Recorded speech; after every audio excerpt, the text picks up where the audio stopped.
Here, baie dankie dat ons in hierdie oggend hier kan inkom in hierdie gebou en die warmte van medegelowiges, vriendelikheid beleef.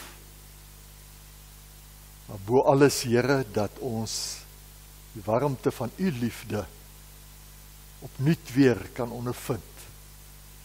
Ook rondom die nagmaalstafel, waar ons verseker word van die grootste en belangrikste dinge in die lewe, naamlik dat ons behoort aan die ewige God en dat hy ons vashou nou en vir altyd. Baie dankie, Here, dat ons op hierdie koue dag kan weet, U is die een wat die seisoene reël. U het nie net alles deur 'n magtige skepingsproses tot stand gebring nie. Here, U onderhou dit ook. U is daarvan die Heer en Koning en ons eer U daarvoor. Dankie, Here, dat U ons klein nietige lewens ook in die hande hou. Ons sal baie keer soveel dink van onsself so hoog ag, maar eintlik is ons niks. Maar U sien om na ons. U hou dit ook nie teen ons nie. Want Here, U het daar die duurprys betaal, ook vir ons, ellendelinge. Hemelse Here, ons kom bid dan nou in hierdie oggend, dat U vir ons sal versterk rondom die tafel, dat ons harte oop sal wees vir U woord, dat ons sal gaan doen. Ons vra dit in Jesus se naam. Amen. Rig julle gedagtes, dit is ons tema vanoggend in aansluiting, kom uit die gedeelte Romeine 12, die eerste 2 teksverse. Kan jou Bybel daar oopmaak, andersins kan jy dit op die skerm volg. Romeine 12, verse 1 en 2. Ons gaan ook in die prediking by 'n ander paar skrifgedeeltes aansluit, wat dieselfde gedagte oor ons gedagtes het.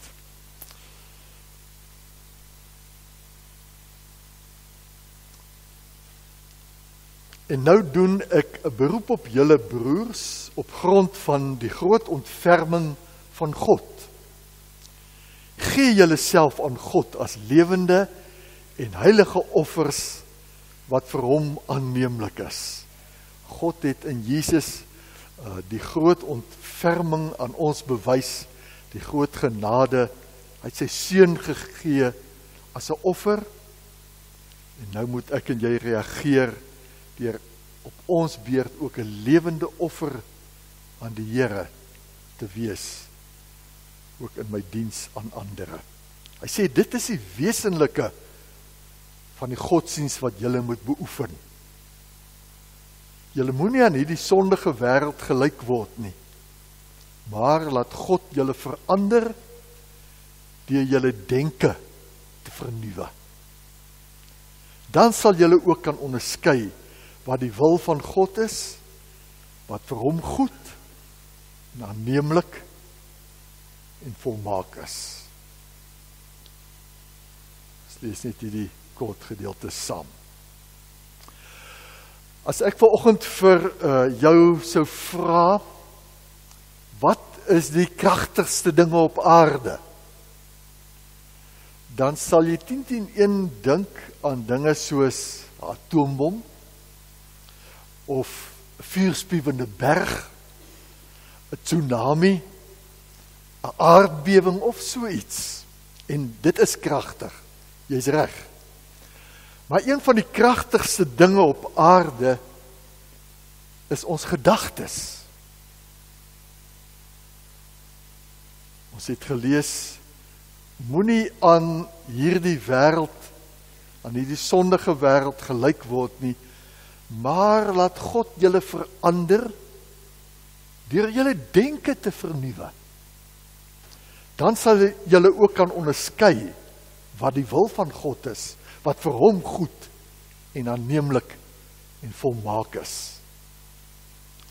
In Filippense 4 skryf Paulus, verder broers, alles wat waar is, alles wat edel is, alles wat reg is, alles wat rein is, alles wat mooi is, alles wat prysenswaardig is, watter deug of lofwaardige saak daar ook mag wees, daarop moet julle gedagtes rig. Dan wil ek ook nog Kolossense 3 vers 2 aanhaal, waar hy skryf, rig julle gedagtes op die dinge wat daar bo is, die koninkryksdinge, nie op die dinge wat op die aarde is nie, die aardse dinge alleen nie. Van die kragtigste dinge op aarde het begin by 'n gedagte in iemand of in 'n paar mense se koppe. Dink aan politieke stelsels wat miljoene mense se lewens beïnvloed of beïnvloed het, soos byvoorbeeld die kommunisme. Dink aan oorloë. Dink aan wonderlike uitvindsels, gelukkige en ongelukkige huwelike. Is alles dinge wat begin het met 'n gedagte.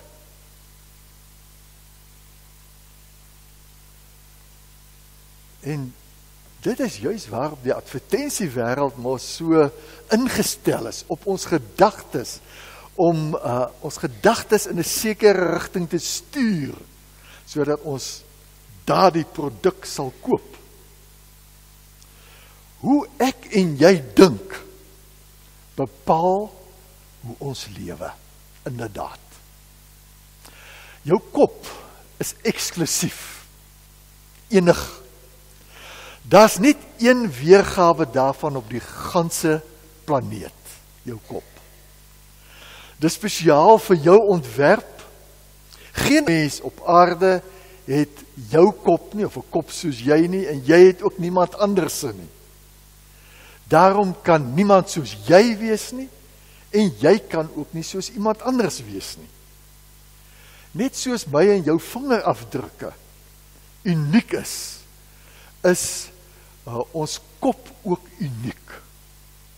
Jou brein is jou kragbron, jou kreatiewe kragbron, wat met komplimente van die Here aan jou gegee is. Die Here het jou kop nie ontwerp om staties te wees nie, maar om aanhoudend te leer. Jou kop is gemaak vir voortdurende groei. Jy en ek is nie die slagoffers van 'n brein wat in sement gegiet is nie. Tensy jy toelaat dat dit met jou gebeur. Jou brein is plasties, rekbaar, kan ons as het ware sê, groeibaar, aanpasbaar, veranderbaar, leerbaar. Met ander woorde, dis nie vooraf vervaardig en toe by die voordeur vir jou afgelewe nie. Jy is nie so gemaak en laat staan nie. Hierdie belangrike feit plaas jou en my voor 'n lewenslange uitdaging. En dit is om ons koppe aanhoudend in die regte rigting te laat groei. Jou voltydse verantwoordelikheid is om jou gedagtes reg te rig. Dis nie net klein kindertjies wie se brein nog ontwikkel, terwyl volwassenes se brein kant en klaar gevorm is nie. Nee. Sulke beskouings word nie meer deur neurowetenskaplikes aanvaar nie. Trouwens, die New York Times beskou die voortgaande ontwikkeling van breinselle in die volwasse brein wat bekend staan is neurogenese, as die belangrikste ontdekking wat die mens gemaak het aan die einde van die vorige eeu, einde van die 20ste eeu. Hulle praat van jou brein is neuroplasties, neuroplastisiteit van die brein. In gewone taal beteken dit die senuweeverbindings in jou brein groei en verander, nuwe verbindinge kan vorm. Jy kan ander afknip deur nie meer oor 'n saak byvoorbeeld te dink nie. Jy kan steeds groei en verander binne stimulerende en veranderende omgewings. Goeie nuus, of hoe? Jy is nie permanent uitgelewer aan onwelkome gedagtes of goeie gevoelens wat dalk in jou kop kom plak nie. Jy kan verander. In 2 Korintiërs 10 verse 4 en 5 deel Paulus hierdie siening as hy skryf dat ons gedagtes gevange moet neem en dit aan Jesus diensbaar maak. Ons gedagtes moet nuut gemaak word, maar dit is God wat deur die werking van sy Heilige Gees in ons verander, ons gedagtes nuut maak. Maar ek en jy moet ons gedagtes daarom vir hom gee, sodat hy dit kan verander. Ja, jy moet nie net jou hart vir die Here gee nie, soos ons nou mos maar sê nie, ook jou kop. Jou kop moet ook tot bekering kom. Dis wat Paulus eintlik hier sê in Romeine 12. Jou kop moet oorgemaak word. Jy geweet die Griekse woord vir bekering is die woord, daar is die woord nie, metanoia. Metanoia. En weet jy wat beteken dit letterlik? Bekering beteken om van gedagte te verander. Wat letterlik daardie woord beteken. Om van gedagte te verander. Bekering is om 'n nuwe kop te hê wat anders dink, anders voel, anders fokus.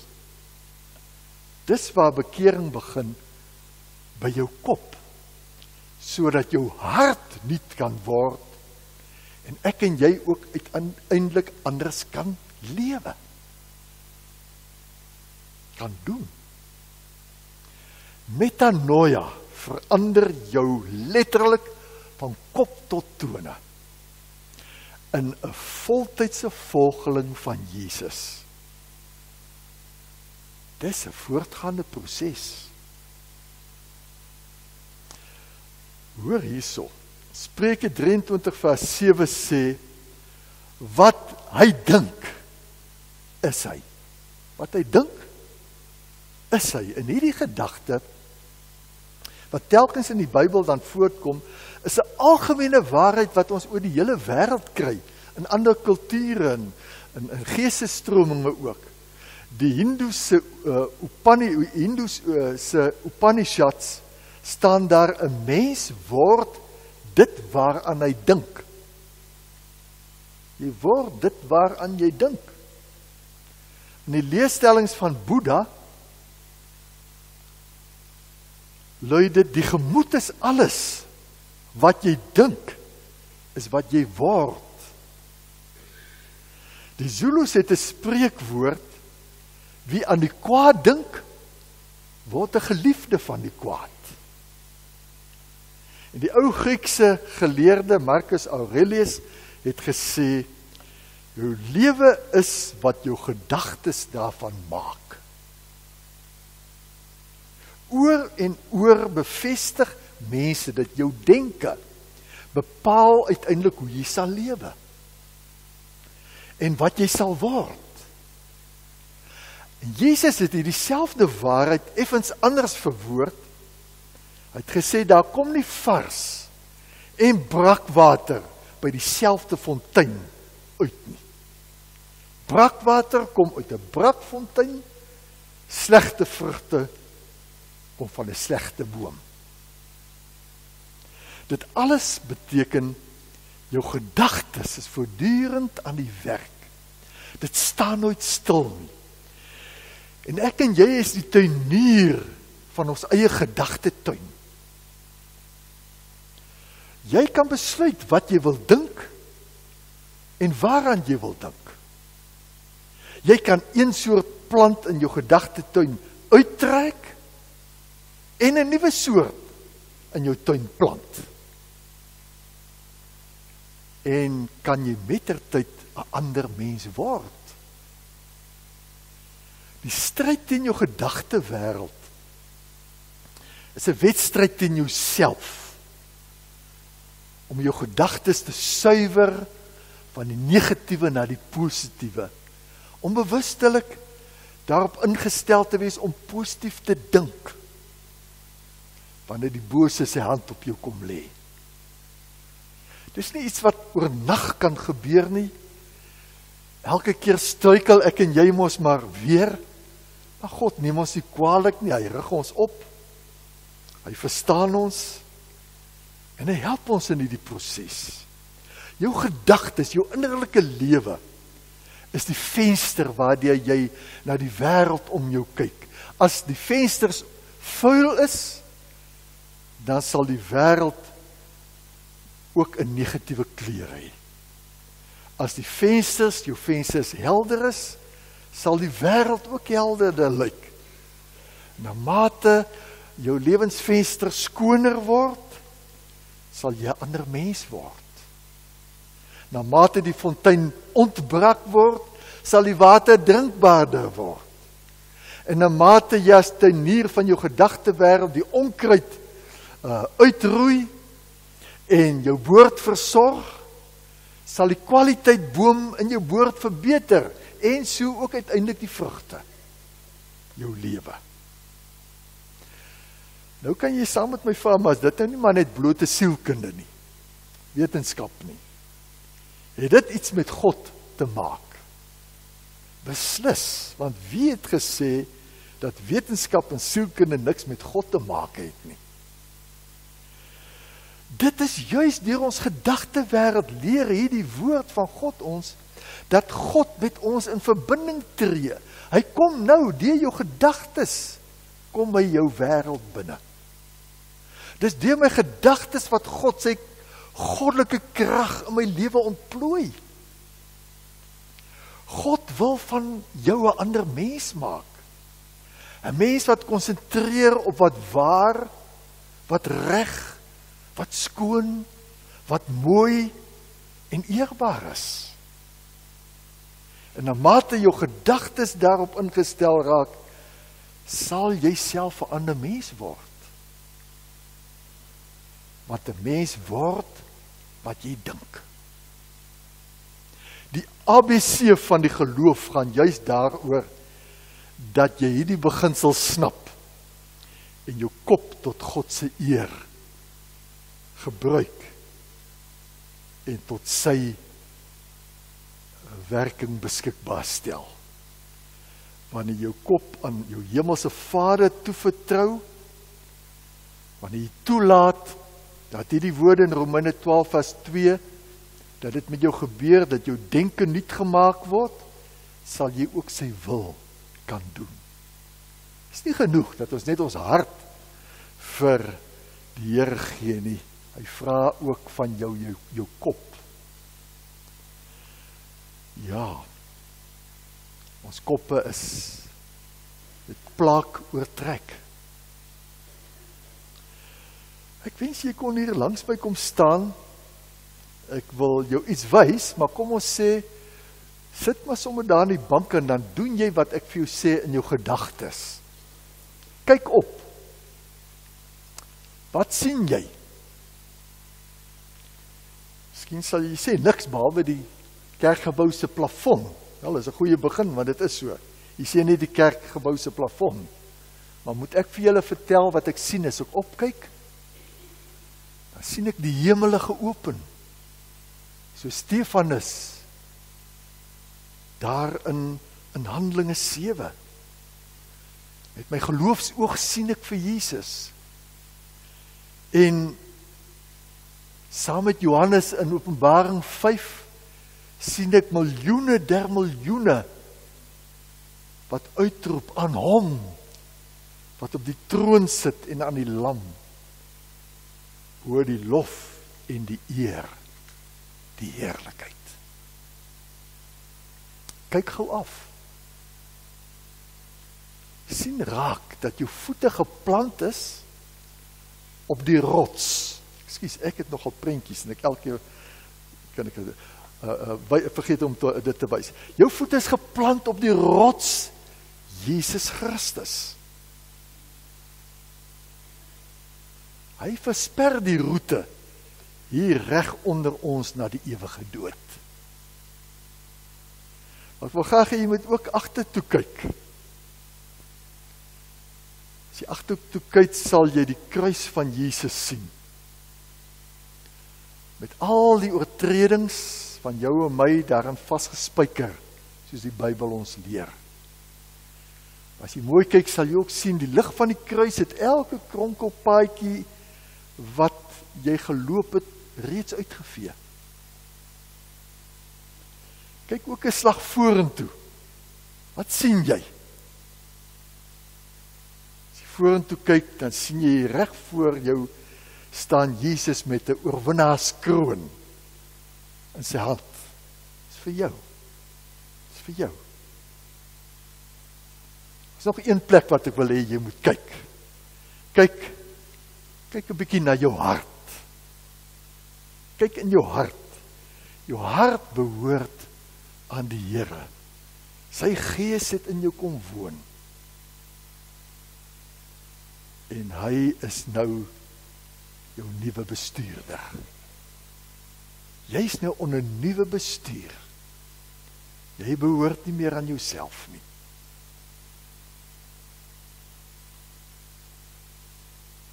Gee jouself ten volle vir hom. Vanaf jou gedagtes, sodat uiteindelik jou lewe hom sal verheerlik. Kom ons wees prakties. Wat kan ek doen om ook my gedagtes aan God oor te gee? Of vir jou sê, vul jou gedagtes met die Bybel. Memoriseer Bybelse teksverse. Dis 'n wonderlike ding om te doen. Om teksverse te memoriseer. Oordink die Bybelse woorde. Begin lees aan 'n geestelike boek. Om jou gedagtes op God te rig. Daar's 'n tweede ding wat ek vir jou kan sê, is rig jou gedagtes op God. In die dag. Hoe baie dink jy aan God deur die dag? As jy 'n besluit moet neem, vra jy, wat sou Jesus doen? Derde ding, kies wat jy toelaat deur die hek van jou gedagtes. Kies wat jy toelaat, of wat jy deurlaat by die hek van jou gedagtes. As jy weet iets is skadelik, waarom? Waarom kyk jy dit? Waarom luister jy daarna? Kom ons bid saam. Hemelse Here, baie dankie dat U ons van binne uit na buite totaal nuut wil maak, sodat ons werklik, soos Paulus hier sê, uiteindelik 'n lewende en 'n heilige offer aan U sal wees. Here, en ons weet, dis die belangrikste ding in ons geloof. Dis die wesenlike van ons godsdiens, is dat ons lewens in geheel aan U sal behoort. En al ons doen en late gerig sal wees op die verheerliking van U naam. Baie dankie, Here, dat ons in U hande is, en dat ons weet, U woon, U werk in ons, Ons is op weg saam met U na die ewigheid. Die ewigheid wat nuut sal wees. Die ewigheid waar alles reg en mooi sal wees. So dankie in Jesus se naam. Amen.